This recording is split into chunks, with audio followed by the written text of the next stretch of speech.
Good morning, 9th class, 10th class. How are you? I hope you are fine. Congratulations 9th class, 10th class. 2 अगस्त से अब आप लोग school regular join करने वाले हैं. चलिए, अच्छी बात है कि आप लोग अभी स्कूल आएंगे. मैं चाह रही थी कि आप स्कूल आएँ ताकि मैं आप लोगों को संस्कृत बेटरली समझा सकूँ. अब ये प्रॉब्लम आप लोगों की दूर हो जाएगी और वो दूर तब होगी जब आप लोग पूरी तरह से कॉन्सेंट्रेट करेंगे. यदि आप सब लोग कॉन्सेंट्रेट नहीं करते हैं तो बच्चों कुछ नहीं हो सकता. ओके, चलिए चैप्टर नंबर संस्कृत चल रहा था हमारे. चैप्टर नंबर चल रहा था 3, आई थिंक सो 3. हाँ, व्यायाम सर्वदा पथ्य. बच्चों, हम लोगों ने 5 पैराग्राफ इसके कंप्लीट कर लिए थे. आज हम लोग स्टार्ट करने वाले हैं पैराग्राफ नंबर 6.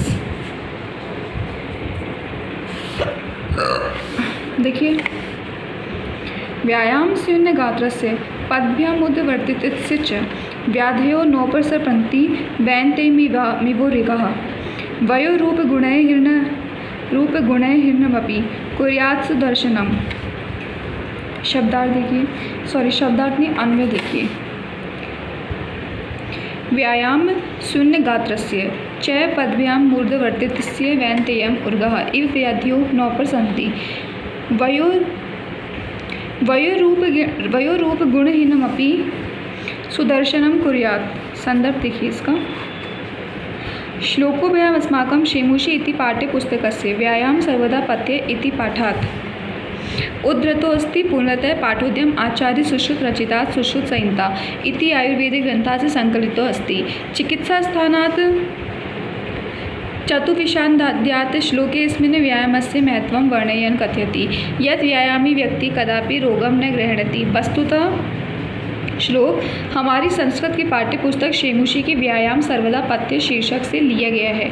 मूलतः यह पाठ आचार्य सुश्रुत द्वारा विरचित आयुर्वेद के सुप्रसिद्ध ग्रंथ सुश्रुत संहिता के चिकित्सा स्थान में वर्णन किए गए 24वें अध्याय से संकलित किया गया है. इस श्लोक में व्यायाम के महत्व को प्रदर्शित करते हुए कहा गया है कि व्यायाम करने वाला कभी रोगी नहीं बनता है. व्यायाम देखिए, अनुवाद देखिए. व्यायाम या परिश्रम के कारण पसीने से लथपथ शरीर वाले तथा पैरों से रौंदे हुए शरीर वाले व्यक्ति के पास व्याधियां गरुड़ के पास सांपों की तरह नहीं आती. व्यायाम आयु, रूप और गुण रहित व्यक्ति को भी दर्शनीय बना देता है. अब देखिए संस्कृत व्याख्या. परिश्रम जनित श्रम जलेन क्लीन्न शरीरस्य पादाभ्यान उन्नति समीपे व्याधिः रोगाः वा न आयन्ति यथा गरुडस्य समीपे सर्पा न आयन्ति. सौंदर्य रहित गुण विशेष रहित व्यायाम सुदर्शनीय करोति. परिश्रम से उत्पन्न पसीने से भीगे हुए शरीर वाले तथा पैरों पर उठने वाले मनुष्य के समीप रोग नहीं आते, जैसे गरुड़ के पास सांप नहीं आते. रूप गुण से रहित व्यक्ति को भी व्यायाम सुंदर अर्थात सुदर्शनीय बना देता है. अब बच्चों मेरी बात सुनो अच्छी तरीके से. देखो, इसने क्या बोला गया है, इसने आपको अनुवाद जो बताना चाहे, अनुवाद में क्या बताना चाहे इन्होंने कि भाई व्यायाम या परिश्रम के कारण पसीने से लथपथ शरीर वाले तथा पैरों से रौंदे हुए शरीर वाले व्यक्ति के पास व्याधियाँ गरुड़ के पास सांपों की तरह नहीं आती. व्यायाम आयु, रूप और गुण रहित व्यक्ति को भी दर्शनीय बना देता है. आपको जो इसमें ये हिंदी अनुवाद दिया गया ना, ये थोड़ा सा हार्ड बना करके दिया गया है अनुवाद कि इसको सॉल्व समझ में ही नहीं आ रहा होगा आपको एक बार तो. लेकिन इसकी जो शॉर्ट फॉर्म आपको ईजिली दी गई है जो संस्कृत व्याख्या में है, तो वो ये बताई गई है कि भाई परिश्रम से उत्पन्न पसीने से भीगे हुए शरीर वाले तथा पैरों पर उठने वाले मनुष्य के समीप रोग नहीं आते, जैसे गरुड़ के पास सांप नहीं आते. रूप गुण से रहित व्यक्ति को भी व्यायाम सुंदर अर्थात सुदर्शनीय बना देता है. अब बच्चों ये पता क्या कहना चाह रहा है इसके अंदर, इसमें ये कहना चाह रहे हैं कि भाई परिश्रम, जो व्यक्ति परिश्रम करता है ना, तो परिश्रम करने से व्यक्ति के शरीर पर पसीना उत्पन्न होता है. एक तो वो व्यक्ति, और दूसरा वो व्यक्ति जो अपने पैरों पर खुद खड़ा रहता है, उस मनुष्य के समीप कभी रोग नहीं आता. कैसे नहीं आता? क्यों? क्योंकि परिश्रम करते रहते हैं ना, तो हमारा जो शरीर होता है, परिश्रम मतलब समझते हो ना आप लोग, मेहनत करना, कार्य करते रहना, किसी भी तरह से कार्य काज करते रहना. कि कैसे कार्य करते हैं अपन लोग, मेहनत करते रहते हैं, वर्कआउट करते रहते हैं, तो उससे क्या होता है, हमारे शरीर पर से पसीना निकलता है ना. उस पसीने के निकलने से हमारे शरीर की चर्बी पिघलती है. तो उस समय या फिर हम अपने पैरों पर खड़े रहते हैं, मतलब वो व्यक्ति जो बैठ कर भी कार्य नहीं करना पसंद नहीं करता, खड़े रहे, भागता रहे, चलता फिरता रहे, ऐसे व्यक्ति के शरीर से भी पसीने छूटते हैं. बच्चों, ऐसे व्यक्तियों के शरीर पर, ऐसे बोलते हैं, ऐसे व्यक्तियों के रोग जो होते हैं ना, वो कभी अड़ते भी नहीं है, मतलब बीमारियां कभी उनको छूती भी नहीं है। बिल्कुल उसी तरह से जैसे गरुड़ को कभी सांप नहीं छू सकता, नहीं छू सकता। तो कह रहे हैं कि रूप गुण से रहित व्यक्ति को भी व्यायाम सुंदर। भाई मान लो जिस व्यक्ति के पास रूप भी नहीं है और गुण भी नहीं है, मतलब रूप से कुरूप है, सुंदर नहीं दिखाई देता और गुण भी किसी प्रकार के नहीं होते, ऐसे व्यक्तियों को भी व्यायाम सुंदर अर्थात सुदर्शनी बना देता है। मान लीजिए एक इंसान ना काला होता है, बहुत काला है, देखा नहीं जाता, लेकिन वो अगर व्यायाम करता है ना, व्यायाम करता है, जैसे मान लीजिए एक लड़का, एक आदमी हो जैसे बहुत ज़्यादा काला हो, काला व्यक्ति हो बहुत ज़्यादा, अब अगर वो काला है, उसको रंग कॉम्प्लेक्शन के बिल्कुल डार्क हो, लेकिन वो डार्क कॉम्प्लेक्शन के अंदर भी क्या करता है, रोज़ाना एक्सरसाइज करता है।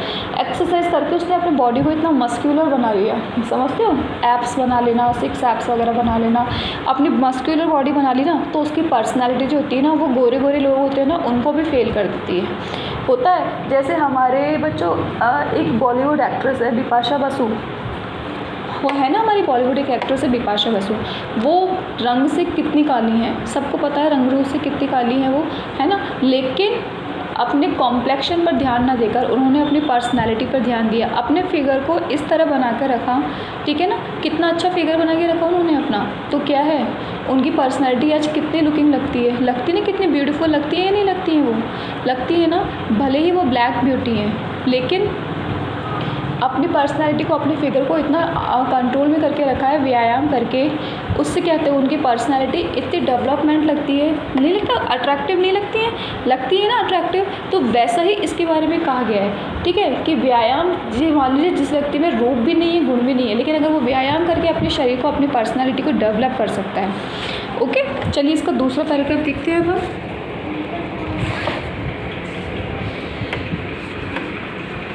व्यायाम कुर्वतो नित्यं विरुद्धमपि भोजनं विदग्धं व निर्दोषः परिपच्यते। नित्यं व्यायाम कुर्वतो भोजन विरुद्धम अपि विदग्धम अविदग्धं व निर्दोषः परिपच्यते। श्लोकस्माकं शिमूषि इति पाठ्यपुस्तकस्य व्यायाम सर्वदा पथ्ये इति पाठात् उद्धृतः। पाठोद्यम आचार्य सुश्रुत रचितात् सुश्रुत संहिता इति आयुर्वेद ग्रंथात् संकलितः। श्लोकेऽस्मिन् आचार्य प्रतिपादयति यत् व्यायामेन सर्वाविध भोजनं सम्यक पचति। यह श्लोक हमारे शिमूषि पाठ्य पुस्तक के व्यायाम सर्वदा पथ्य पाठ से लिया गया है। यह पाठ आचार्य सुश्रुत रचित सुश्रुत संहिता आयुर्वेद ग्रंथ से संकलित हैं। इस श्लोक में आचार्य प्रतिपादित करते हैं कि व्यायाम से सब प्रकार का भोजन अच्छी तरह पचता है।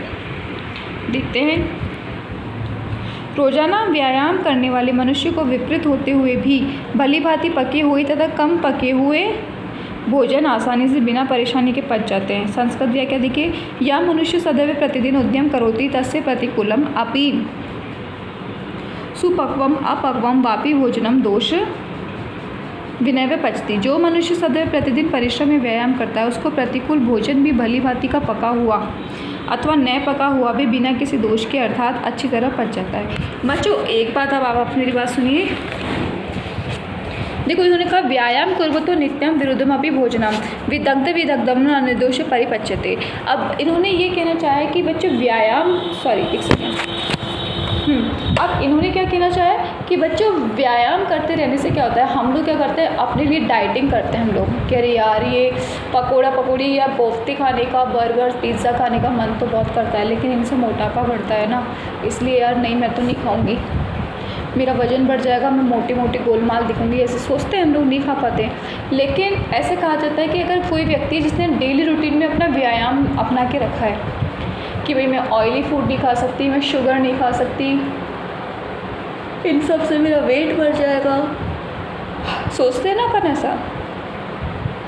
अब ये ऐसे कहना चाह रहा है कि अगर हम लोग डेली व्यायाम करते रहे, मतलब हम लोग रेगुलर अपने रूटीन के अंदर बना लें कि भाई हमारे को है ना 50 बार तो 80 कूदनी है, कि हमारे को ये तो करना है, ठीक है, हमें योगा करना है। अगर आप लोग डेली रूटीन की चीज़ बना लो ना, तो उसके बाद में आपको डाइटिंग प्लान करने की ज़रूरत है ही नहीं।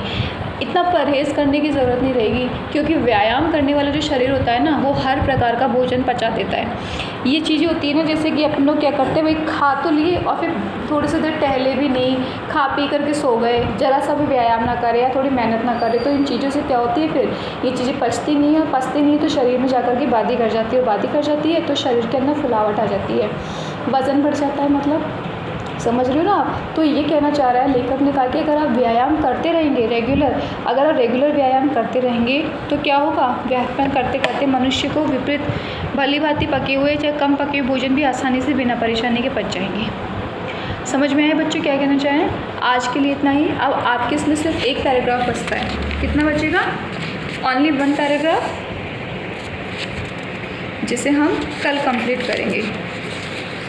कल हम लोग इसके क्वेश्चन आंसर्स भी करेंगे, और ये जो एक लास्ट इसका पैराग्राफ बचा है हम इसे भी कंप्लीट कर लेंगे। Okay 10th class, bye.